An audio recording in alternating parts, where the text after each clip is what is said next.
Hello, you wonderful people, and welcome to another episode of Not Too Comic Book. This being a show where I talk about TV shows that are adaptations of comic books. For today's episode, I'm going to talk about the series premiere of Sweet Tooth. A great series premiere, a lot of really interesting things went down in this episode, so let's break it down. Well, first and foremost, I thought it was kind of interesting, because I wasn't sure, the way the trailers kind of played out made me kind of feel like, it was like a virus thing, but I wasn't sure if it was like a man-made thing. I mean, we're kind of unclear at this point in time. It seems like it might be nature, but I thought it was so interesting how the story started. Obviously, we got introduced to that doctor's life and everything, and then obviously slowly but surely it's like, more and more sick patients, and then we come to realize this is something that's just later on to become known as the sick, because I think the whole event as a whole is kind of known as the Big Crumble, as the narrator refers to it. But slowly but surely, more and more people are getting sick, and it has this very distinct feature where it's like their pinky fingers start shaking. What that is, who knows? But obviously, the doctor at the beginning, his wife gets sick, and obviously at that point, things started getting bad because there started being curfews and stuff like that. Hospitals are backed up, kind of very much like a zombie apocalypse thing. But it's so interesting that while that's all happening, you immediately have the results of the hybrids being born, and obviously it's a conversation of which came first. Was it the virus or the hybrids? Did the hybrids cause the virus, or were the hybrids a byproduct of the virus? Could it be the virus caused some kind of mutation in maybe the babies or maybe the mothers who were giving birth at the time? Maybe it did something to them. Who knows? That's still kind of a mystery. But I thought it was really interesting at the time. We bounce back and forth between that and get a little bit of time with, we don't actually know his name, but Will Forte's character as Pubba. That's all we get. His story, because at one point he unplugs the TV and he buries it. Now, the way it was cutting back and forth, it makes it seem like the doctor's story and Pubba/Gus's story are happening simultaneously. You never know, the time could be a little differently. It could be all that ended up happening and that happened after the fact. I wonder when Gus was born, because I don't know how old Gus was when he had him. It seemed still an infant, but it's was he already on the run before anyone in the world knew what was what? Because it does seem like Pubba had a lot of secrets. So it seems like he might have been aware of what was coming and he got out before things got bad, for all we know. Or, maybe it's just because we didn't see Pubba go to the nursery to pick up Gus. Maybe that did happen. Once again, those things might not be happening in the same time frame. The whole thing with Pubba and Gus might be happening, it could happen maybe a couple days or weeks after everything with that story of them finding out about it. It could be weeks or days later when everything ended up happening. So, but it felt like the way they showed it made it seem like it was supposed to be happening simultaneously. So it does seem like he knew what was kind of happening way beforehand. So, but obviously he kind of takes Gus out into the woods and he builds a home, And obviously we see, Gus get older and age, and obviously his dad's teaching him a little bit about the world, making him little books to read and stuff like that. And we find out, in totality, they were out there for 9 years. What was it? 9 years. Was it something, 17 weeks, and then 3 days or something like that. It's kind of what he had said in totality. But, obviously, he has his ground rules that Gus isn't to leave the fence, that this is their home. He doesn't want Gus out there in the outside world. Because Gus at the time was 7, and he was no, I'm big. I should, there's some things that you told me you were going to wait to tell me, why I shouldn't go outside in the world.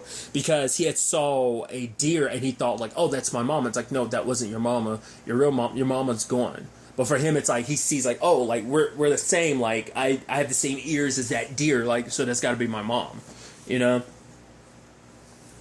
so it does present some interesting things when at one point in time he's looking at a photo in a box. We don't get to see what it is. We find out later on it's Gus's mom. But he takes that entire box and he buries it. It's because as the narrator is saying, it's in that moment he had decided there are just some questions that Gus was asking that are just too hard to give answers to. So he had told Gus about it at one point in time. It's just his mom, this is well after the fact, but obviously he told him his mom's name was Birdie.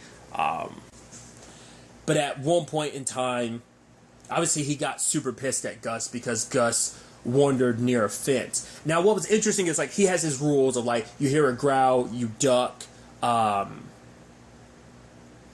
Like it was an interesting thing. I'm like one is like to run and the other one's to hide. It seemed like later on in life, it seemed like those got flipped because I thought it was like you see a human, you run, but I think later on it got flipped to hide. Maybe I'm misremembering, but like I thought like it seemed like 2 and 3 got flipped as he got older. Maybe that's my imagination. Maybe, like I said, maybe I'm just mixing that up. But I'm wondering what he meant by like growl. I'm assuming that's just like growling means like, oh, it's an animal duck, because I guess it's kind of like right. Maybe he's thinking in that particular area there's gonna be animals and stuff like that, so duck, and maybe they'll kind of like, as long as they don't see you as threatening, maybe they'll pass by. Maybe that's what he's referencing. I don't know. But he did tell this interesting story, like when he was giving Gus a bath and stuff like that at one point in time. I'm kind of bouncing back and forth, so do forgive me. I thought that was interesting. I guess that's just an aesthetic choice, because at first I was like, is he doing that? Like with the smoke and like the fire? I'm like, nah, it just seemed like that was just like, well, he's a kid, so he's probably like using his imagination. So it just it just for a second I was wondering whether or not he was actually doing that. Like maybe he had some kind of power or something. But obviously his dad talks about the fact is that they were evil people who were greedy and kind of took from the world, and basically the world kind of struck back. So that was the conversation I brought up before, like whether or not the virus is like man-made, or was it nature striking back against humans because of the state of the world. And so he kind of used the reference of like, look at these ants in this jar after this apple. And so, but basically a byproduct of everything is the hybrids were born, but some of those evil people in the world blame the hybrids for the, and he said like the rest of the world caught on fire. Now, I don't know whether he meant that literally or figuratively. Literally in the sense that, yes, there were fires, maybe naturally born, like type of, I don't know. Or whether he's talking figuratively in the sense that like basically society and the world fell apart, fires. But obviously warning Gus about them, kind of avoid them. And it's just like, all you have to do is stay here and you'll be safe. But obviously it's not 100% safe, because at one point in time, a guy ended up showing up and he's asking all these questions. Like, yeah, I'm looking for someone that's out in these mountains. I'm like, is that really the case, or was he BSing? Because especially because it's like, no, he marked us. So he must have been someone that was like scouting ahead and stuff like that, trying to draw anyone out that might quote unquote try to help him. But obviously it's like, hey, just get out of here. He took that broom, Bubba took the broom and pretended like it was a gun. And so the guy started giving some interesting responses of like, right, that the sick is still out there in the world. It's not as bad as it was before, but it's still out there killing people, which I think is such an interesting, because usually like when it comes to like post-apocalyptic stuff like this, I guess like even with like zombie stuff, the virus is technically still alive, killing people. Like, I mean, it depends on the fiction you go by, but it's usually like, yeah, it's still out there in the sense that like, oh, you get bit, you'll get infected and die type of thing, but it's not like you'll necessarily just out. I mean, most things won't depict you as just still getting sick. So to know that, like, it's not only, like, the state of the world being an post-apocalyptic world, but also the thing that led to it, the sickness is still there. It's not as strong as it was, but it's still there to some extent. It's just kind of interesting meaning. And as we see, people still die from it, which I thought that was kind of interesting, because like usually after a post-apocalyptic thing, like eventually it's like whatever virus or whatever it is, I guess like you would think it kind of go dormant or die down in some shape or form, but I guess it's like if there's no like actual treatment for it, like of course it's going to exist in some shape or form, and you're just not going to have the defenses necessarily to fight against it. But I guess like I said, just normal like post-apocalyptic fiction that depicts like a virus or kind of like a zombie thing or something like that, I just never think about it, because like you take like The Walking Dead for example, the virus is already inside of them. The moment you die, you come back regardless, whether you get bit or not. The infection, granted, you dying, like the infection will ultimately kill you because there's no cure for it, but regardless of how you die, like you will always come back unless you like do destroy the brain, yada yada yada, right? So that's what I thought was kind of fascinating in that regard. But the guy also talked about, oh, you're not in company. He's like, in company, it's like alone. I'm like, I thought he was, when he said like company, I thought he meant something specific. Like maybe that's like what certain like groups are called or something, like companies. And it's like, but he ended up disappearing, which was like super creepy. But it's like, oh, he marked us. So Papa decides to go out there and deal with them. He pulls out these syringes and stuff like that. I'm like, whoa, what's up with all that? And it seemed like there's stuff inside of it. I'm like, you have to be connected to this stuff, like whatever this is. Like the fact is he took it with him. He was arming himself with because he didn't actually have any weapons. So I'm like, so could it possibly be like that's the virus? Like, could he inject someone with it and actually, like, are you part of the group that's responsible for putting this sick out there that is something you were working on? Who knows? Which will kind of, there's some stuff that might be leaning into that later on that I'll kind of get to. But I love the whole thing of like, why'd you tell him, you left him alone? He's like, sometimes a lie is okay if it means protecting the people you love. He's like, okay, so you're going to, remember what I said. And he's like, Dad, it's okay to lie. And he's like, wait, that's what you took from the conversation? It's like, no, just hide here unless it's me. Like, you aren't too small, Gus. You just, stay big, it's just stay safe.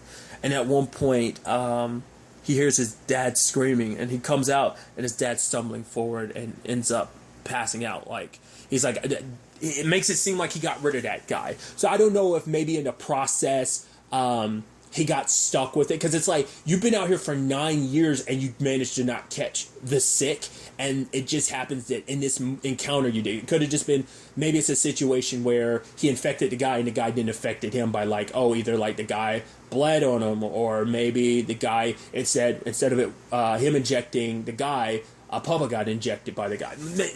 So we don't know. We didn't get to see what exactly went down. So I was like, oh, that's rough for your dad to die like that. But it's like, okay, he's putting him in a bed. I was like, is he? But it's like, no, he's okay. He's drawing stuff in his book, and obviously his dad wakes up. And, he's like, oh, you did this? It's like, I am the luckiest dad in the world because I got to spend 9 years with, such a special boy, And obviously he's telling him, make breakfast, because for him it's like, suggesting like, I'll tell you everything. And I'm curious, did he actually have the intentions of telling Gus everything, or did he just want Gus out of the house because he knew his time was up? And by the time Gus comes back with the eggs, his dad died. I was like, and he sits there with him too, and I'm like, oh boy, that's gonna like mess you up a little bit. But obviously, like, sadly, Gus has to kind of take care of himself, and things aren't as easy. Like the plants, that whole thing isn't easy. The water pipes are leaking, and it's just like everything's falling apart. He's trying to drill into the trees to get the sap. This drill breaks. It's just like everything goes wrong because he's still a kid. He's at this point, he's like, what, 10? And so it's like he's had to like kind of like immediately go into like taking trying to be self-sufficient, that he can take care of himself because he has no one else to rely on. Even to the point it's like has to make like a straw version of his dad, like his imagination, just to kind of pretend like his dad's alive. He ended up making like straw pets to be like, nah, you guard this place, you guard this place. And but obviously when he got so frustrated, he ended up burning stuff, including like the other pets, including the dog, his dog, which is very like, since speaking of Walking Dead, I think that's so interesting, calling dogs dog. But luckily he pulled it out. But the moment like the smoke was rising up, I was like, that's not good. Because his dad had said earlier on in the episode, like, let's not make any fires in during the daytime because it could draw too much attention. Something I also want to really quickly point out. I wonder, is it because I'm not familiar with like the deer anatomy and stuff like that, but I'm like, are deers, do they have like really enhanced hearing, or is he a special case? Like, I don't know what a deer's hearing is. Like, so, but the fact is there's multiple times, I mean, it could just be like he's not used to the sound, so it could just be that, like, obviously when the plane first comes over, his dad covers his ears, later on he hears a gunshot go off, and it's just like, it makes his ears ring, because it could be a combination of he just has sensitive ears because they have very particular hearing, it could be sensitivity, they have enhanced hearing, like, or maybe at the very least he does, but it could also just be a byproduct of he's lived in these woods for so long, there's just certain sounds he's never heard, so his ears aren't used to them, so it's too much, which I'm assuming that's going to become a theme later on, not theme, but at least a thing, like, there's going to be some sounds he's never heard before, and they're going to, like, immobilize him, because it's just going to be too much for him, it's going to his ears are too sensitive for, so I feel like that could easily be a storyline element later on, but obviously planning out to kind of go to Colorado and everything. He's got the map and everything. He's building himself a little raft and he's pushing. He's like ready. And the moment he sees a candy bar, I'm like, that doesn't seem good. I was expecting the first candy bar to be a full-blown trap. Like the moment he tried to reach for it, like get snagged in the net or something. It's like, oh no, that's fine. The other one's like, I was like, so he's getting Hansel and Gretel'd right now, but it's like, oh, and the moment gets pulled on a string, an arrow comes flying and misses him, so it's two humans who captured him, and they said an interesting line of, do you want to take him to the lab? So I'm wondering, like, is there basically a lab that's open that's like, oh, we'll give you supplies or whatever you need in exchange for you bringing us, hybrids. Maybe they're trying to maybe there's some group out there still trying to return the world to the way it was before. It's actually interesting, like, circling back real quick, that dude basically said, like, yeah, the internet went down and the world went crazy. Most things never really bring that up specifically. They just bring up, like, the social structure mainly. Like, the fact is, I guess it kind of all goes toe and toe because without the internet, you end up kind of losing contact, and obviously it's just everyone's fighting for whatever's left. Once again, whether the world metaphorically or literally burned, it's just like searching for ultimately like whatever's left in the world, and it's like, oh, I'm gonna get mine, I'm gonna protect mine, screw whoever. Obviously humans, we can get very much like that. Most post-apocalyptic fiction depicts that anyway, of like everyone's kind of out for themselves. Like rarely do people go out of their way to help each other, but I just thought that was an interesting line in retrospect of like, right, just the fact is you mentioned the internet. Nothing about the government, stuff like that. It's just like, nah. We already saw like how the government reacted immediately, setting curfews and stuff like that, trying to keep people in their homes and stuff like that. But the fact that they were like, yeah, let's take them to a lab, I thought was an interesting element. Like I said, I think maybe someone out there is trying to work on a cure and they're experimenting on hybrids or like cutting hybrids up to try and find out, like, right, maybe there's some cure in them. Because we don't know if they're immune to the sick. Maybe they are. That hasn't been something that's kind of brought up yet.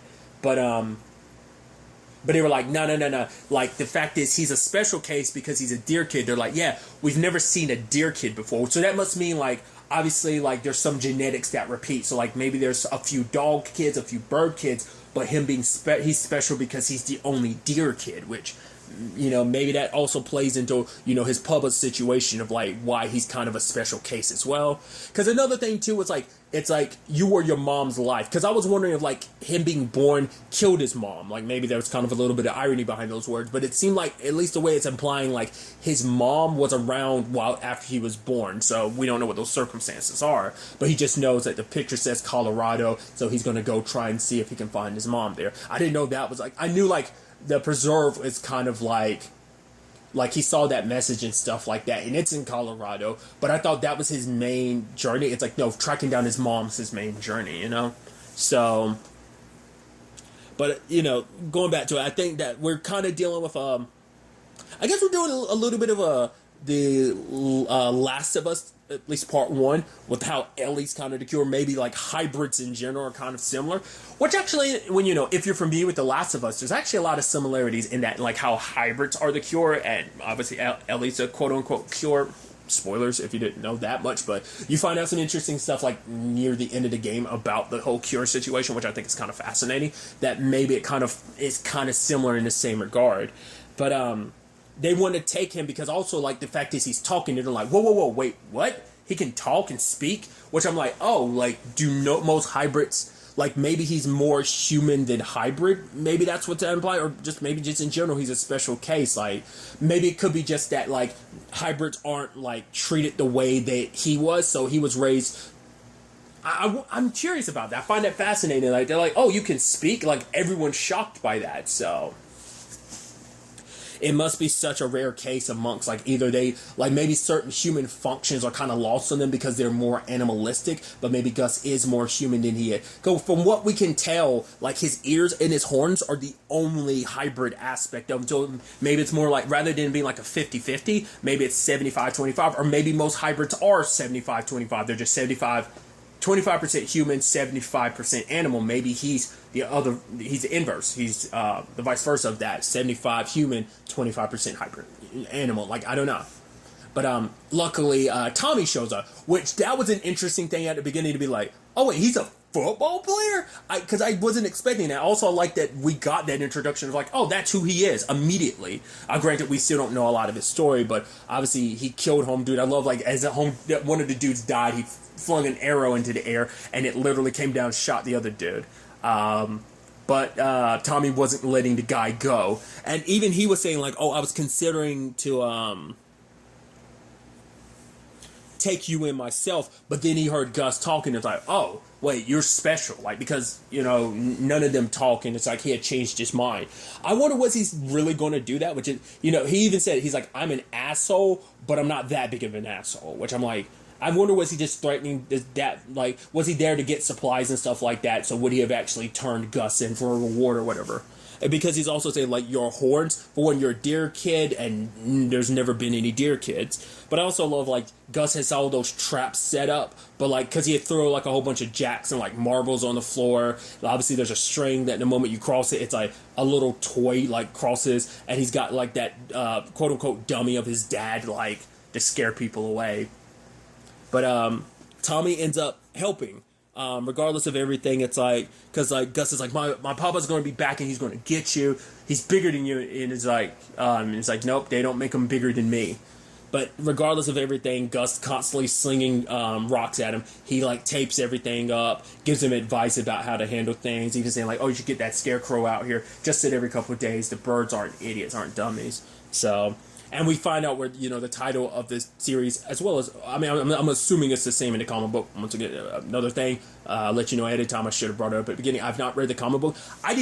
Even knowing that this is a DC property, I was like, oh, that's interesting. It might be one of those situations where it's like, because like when you think DC, you think of like the DC like superhero side of things. Because this wasn't even like a Vertigo thing. Like Vertigo, it makes sense. Like when I think DC proper, I just think of superhero stuff. But this might be one of those things where it's kind of like Watchmen, like it was something that's just done under the, like DC maybe like acquired it, so maybe that's why it's under the DC umbrella. But it's like when you most things you associate with DC, you think like the big superhero universe. So like for a story like this, it feels like more like it would be a Vertigo thing, kind of like Sandman and Lucifer. Like it feels kind of and Preacher, it feels more in that vein of like, oh, this is definitely not like it could, like I said, the DC, just everything DC wise always feels like it's in the DC universe, like superhero wise. So it's just, that's always just, I guess once again, that's just my misconception as someone who's not well versed in comics and production company, publishing and stuff like that. Like I'm kind of a novice and ignorant on a lot of that, but